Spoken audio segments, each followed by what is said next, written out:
Bihar, UP और Delhi NCR में भूकंप के झटके रिक्टर स्केल पर 7.1 मापी गई तीव्रता। बिहार के सीतामढ़ी, मोतिहारी, समस्तीपुर, दरभंगा, सीवान, अररिया और मुजफ्फरपुर में भी झटके महसूस हुए। अभी तक भूकंप से किसी तरह की जान माल के नुकसान की खबर नहीं। दिल्ली में अमित शाह ने सीबीआई के 35 अधिकारियों और कर्मचारियों को दिए पुलिस पदक। राष्ट्रपति पुलिस पदक और जांच में उत्कृष्टता के लिए केंद्रीय गृह मंत्री पदक से भी नवाजा गया। आपका बीजेपी के खिलाफ नया पोस्टर जारी हुआ। चुनावी मुसलमान के नाम से जारी किया पोस्टर। अमित शाह को निर्माता निर्देशक बताया। आपने बीजेपी के पुराने पोस्टर का दिया जवाब। कुछ दिन पहले बीजेपी ने केजरीवाल को चुनावी हिंदू बताते हुए पोस्टर जारी किया था। दिल्ली विधानसभा चुनाव की तारीखों का ऐलान। आज दोपहर 2 बजे चुनाव आयोग की प्रेस कॉन्फ्रेंस। दिल्ली में 12 से 14 फरवरी के बीच विधानसभा के चुनाव की संभावना। 18 फरवरी से पहले आ सकते हैं नतीजे।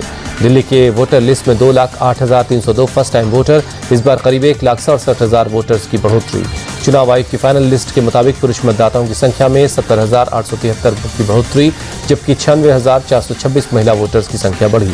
दिल्ली के विकासपुरी में सबसे ज्यादा 4,62,184 वोटर। नई दिल्ली में सबसे कम 78,893 मतदाता है। नई दिल्ली सीट पर वोटर लिस्ट को लेकर सीएम आतिशी ने मुख्य चुनाव आयुक्त को लिखा खत। वोटर लिस्ट में बड़े घोटाले की शिकायत की। दिल्ली चुनाव को लेकर आप नेता प्रियंका कक्कड़ बोली, दिल्ली में चौथी बार बनेगी आम आदमी पार्टी की सरकार।